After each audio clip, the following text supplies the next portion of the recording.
Dahil sa ginawa kong biro, halos napatakbo itong nagtitili palapit sa akin at tila namang nagpakarga ang magandang babaeng ito sa mga bisig ko.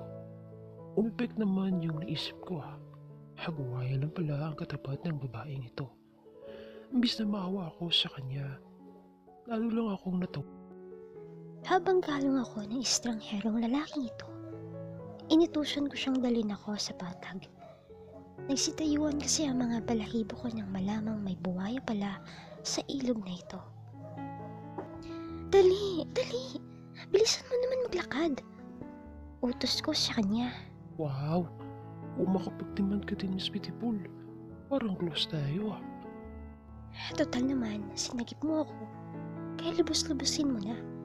Kasalanan mo to eh. Harang ka. Oh, grabe. Kasalanan ko pa talaga. Iba din. Sadya. Kaya may utang ka sa akin. Talaga ako pa yung may utang? Grabe. Nganga din ako sa'yo, ate. Inalapag niya ako sa batukan. Ayan na po, mahal na Serena. Masaya na po ba kayong nakaapak muli sa lupa? Mukhang siraulo ang lalaki ito, pero sa totoo lang, napalunok ako nang mapansin ko ang mga abs niya. 6. Talagang nabilang ko. Pati yung mga muscle niya, ang laki. At ang tigas pati. Ang hot pala ng mukong ito. Kaso lang, baka naman manyak ang isang ito. Hindi naman siguro. Salamat. Wow, you're welcome naman po. Nagsimula akong maglakad. Sakit ng mga bawat hakbang ko. Hindi ko na kasi alam saan napunta ang suot-suot kong dal shoes kanina. Yung tutulis pa naman ng mga bato.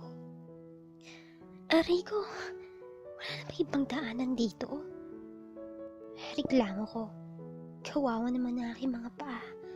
Siguradong puro sugat ang mga ito. Buhatin na kita, miss. Masyado akong maarte. Okay lang naman sa akin buhatin niya ako eh. Kasi talagang ang sakit na nga ng mga paa ko. Pero buhatin ba naman akong parang isang sakong bigas? Nakakapwisit. May pagkasimpati ko rin talaga ang lalaking ito. Hindi na ako umangal. Kineri ko na lang gawin niya akong binuhat. Kaysa naman maglakad ako sa matutulis na bato. Bilib din ako sa kalye ng lalaki ito Biruin mo. Walang kaaray-aray. Naglakad sa batukan. Iba din. Ay, salamat. Nakarating din kami sa tuktok ng tulay. Paano ba yan, miss? Mukhang malaki-laki ang sisingin kong pamasahe sa'yo Pamasahe? Ano pamasahe? Aba, syempre. Apikat mo kaya. Alam ka naman, thank you lang lahat ng yun. Ay, iba talaga ang sayad ng lalaki ito. Natatawa ako na parang ewan. Pagkatapos mo kong buhating parang bigas, dapat lang na may discount. Hindi ko namamalayang nakikipagbiruan na rin pala ako sa lalaking ito. Oo, sige. 10% lang Iba na ang kalakaran ngayon. Binuksan ko ang kotse at kumuha ako ng 1,000 sa wallet. Mayaman ka naman pala, miss. Sayang din tong kotse mo kung natuluyan ka. Hindi sa akin to, no? Eto. Salamat sa pagligtas ng buhay ko. Okay? Wow, wala tong na 1,000. Ilang case na bill na rin to miss, pag magtangka kang magpakamatay ulit, kontakin mo naman ako. Handa akong sagipin ka ng paulit-ulit. Ewan ko sa'yo. Sira. Umalis ka na nga. Tumamaw lang ito habang sumasakay sa kanyang bisikleta. Bye-bye, Miss Beautiful. Natawa ako doon sa pa-baby wave niya. Kinabukasan pagdating namin sa school, nandoon si Vice. Seryoso lang sa kanya ginagawa. Tahimik lang ako umupo sa tabi niya. Seatmate kami. 2 kaya naman wala akong choice. Nagpakiramdaman lang kami. Posible namang hindi niya ako napansin. Bahala nga siya. Siya pa tong may ganang magdedma. Dapat nga ako ang nagtatampo eh. Kainis. Hoy, ano naman ang nangyari sa inyong dalawa, ha? Parehas lang din kaming walang kibo. Hoy, aba, nilalangaw tayo Pwede ba, Lange? Ang ingay mo. Excuse muna ha. Wala pa naman si Mami. Umalis siyang bit-bit ang bag. Saan ang punta nun? Hayaan mo siya. Ano na naman bang pinag-aawayan niyo, Jackie? Nakakaloka na talaga, ha? Nagibit-balikat lang ako. Ayoko muna pag-usapan ng mga dahilan. Ewan ko pero parang naisipan kong umuwi ng boarding house.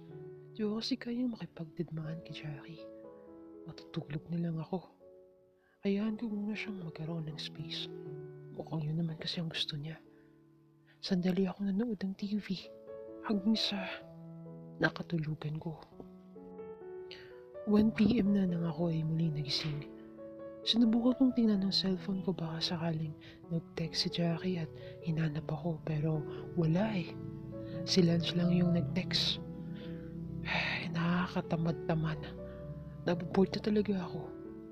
Kaya naman muli akong naligo at nag-BS. Kagala nga ulit dun sa bar na pinuntahan ko last time. Ilang sandali pa, narating ko ng Gastro Bar 88. Siyempre, pagpasok ko, agad hinanap ng mga mata ko si Karil. Masyado pang maaga at alam kong mamaya pa sila tutugtog. Pero sana naman nandito na siya. Para naman may makausap ako. Nag-order ako ng maiinom. Hindi muna ako masyadong lumaklak ng alak. Baka hindi na ako uputan ng gabi dito kung lasing na ako. Nakaubos na ako ng isang boteng beer pero wala pa rin Karil akong nakita. Sayang. Di ko hiningi yung number niya. Alos mabali na rin yung liig ko sa kakalingon. Nang may biglang pumiring sa mga mata ko. Sa lambot ng mga kamay niya alam ko na kung sino. Hello ha? Ang aga natin na. May pinagdadaanan na naman ba? Sabi nitong tinabihan ako sa upuan. Hindi Gusto ko lang mag-relax. I see. So, talagang loner ka parati ha? Grabe, ang cute niya talagang miti. Nakakatunaw. Hindi naman.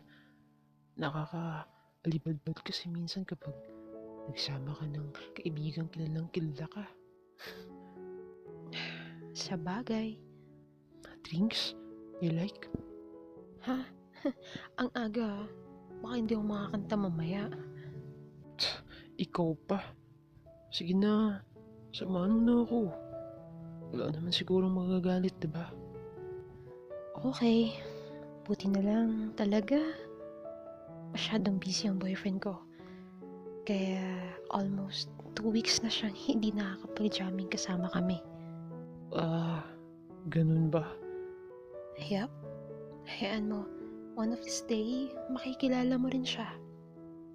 Sure. Mas pogi ba sa akin yun? Ikaw ha? Itingiti lang ako habang tinitingnan siya. Halos 2 oras din kaming nagkwentuhan ni Karil. Basta kung ano-ano lang pinag-uusapan namin. Mas pananda pa pala siya sa akin ng 4 na taon. Kaya naman todo asar ako sa kanya. Sa totoo lang, komportable akong kausap ko siya.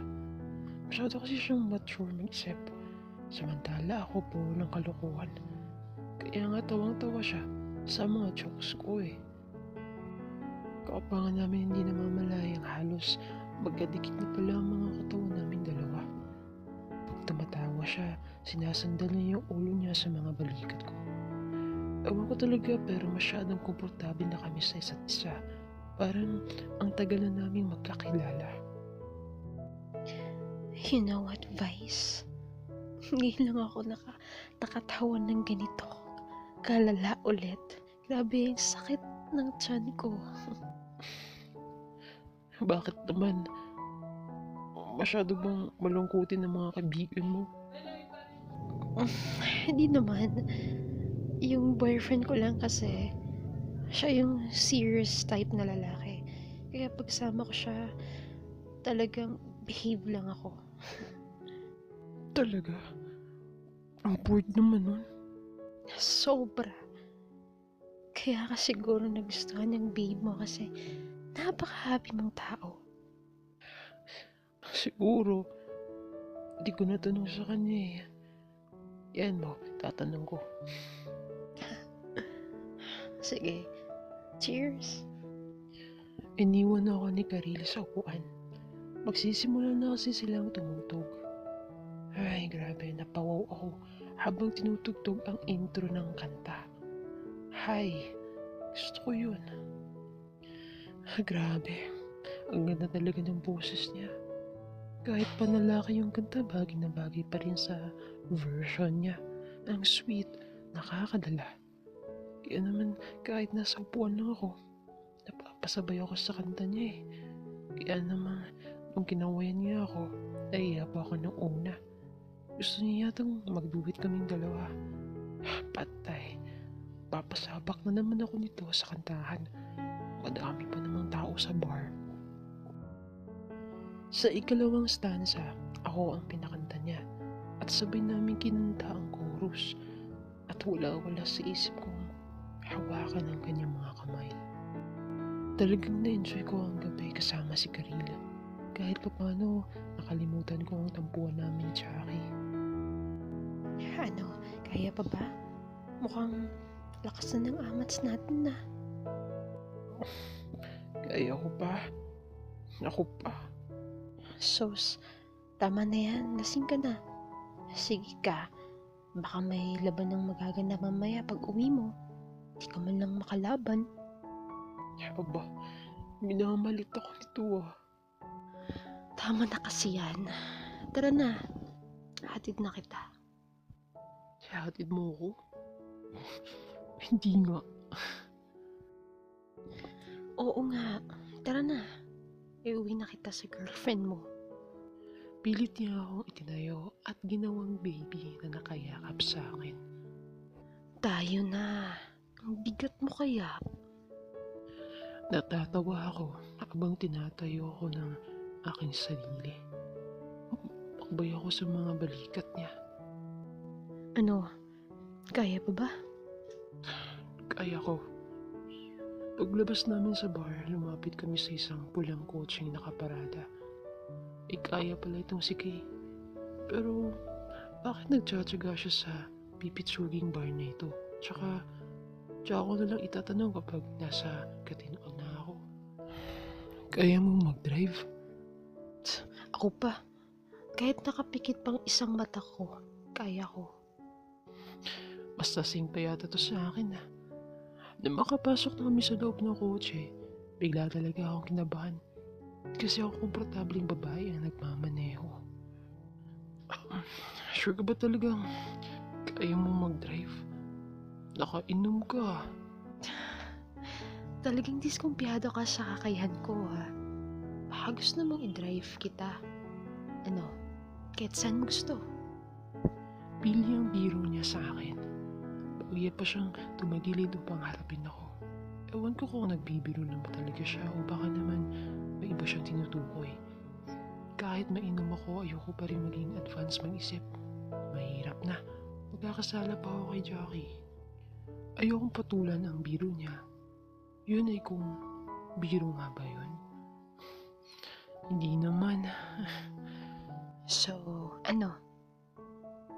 Nagulat ako na ininguso nito ang aking harapan. Anong tinutukoy niya? Shit, ano bang tinutukoy niya? Tapatingin tuloy ako sa aking baba. Masyado bang halata yung umbok sa aking pantalon kaya niya yun napansin? My gosh, ito ba yung drive na sinasabi niya? Akala ko biro lang yun na. Napabuntungin na nga ako. Uto ko so, layuan mo ko. Ayokong magkasala sa girlfriend ko. Ano bang gagawin ko? Nabuhay bigla yung pagnanasa sa kong katawan. Parang may isang malaking sawa na pumupulupot sa bandang puson ko. Ano ba to? Tulong, ayokong magkasala kay Jackie. Beses din akong napalunok ng laway habang niningitian lang ako ni Kay. Ngayon na, wala sa isip kong tanungin ang bagay na yun. As in now na. Ngingiti-ngiti pa rin to sa akin, lalo nang tuloy akong naaakit sa mga labi niya. Sinuri ko ng mabuti ang kanyang mga mata. Napahawak ako sa aking sinduron.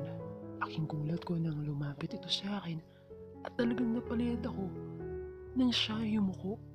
Anak ng putakting. Ibig ko sabihin, mag-seatbelt ka. Sabi nito habang nilalak yung seatbelt. Anak ng tinapa. Seatbelt lang pala tinutukoy niya. Kasagwa ko pang mag-isip. Buti na lang hindi ako napahiya. Salamat naman. Akala ko tuloy na akong magkakasala sa girlfriend ko. So, let's run? Halos lumuha yung mata ko at napahawak ako sa aking kinasasandalan nang bigla itong magpaharurot ng andar. Overtake doon, overtake dito, grabe. Malalaking truck yung pinagitnaan namin. Halos napapadyak na ako sa aking kinauupuan. Ayoko pang mamatay, Kay. Hindi man lang ito ako pinakinggan. Enjoy na enjoy itong pinapaharurot ang sasakyan. Grabe, nasusuka na ako. Kay, please, tigil mo. Kay, halos naduduwal kong sigaw sa kanya. Hininto niya ang sasakyan sa hindi gaano kadilimang lugar. Mabilis ako lumabas ng kotse at sumuka sa may poste. Bumaba ito ng sasakyan at nilapitan ako. Ano ba yan? Ang hina naman ng sigmura nito. Di ako naduwal sa alak eh.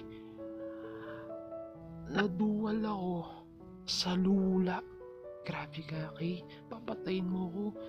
Hindi ako makakawig ka tsaka nito.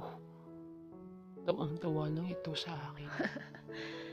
Pag nailabas mo na ang lahat, drive ulit kita. Maglalakad lang siguro ako, Kay. Aatakihin ako sa'yo eh. Sabay kaming nagtawanan.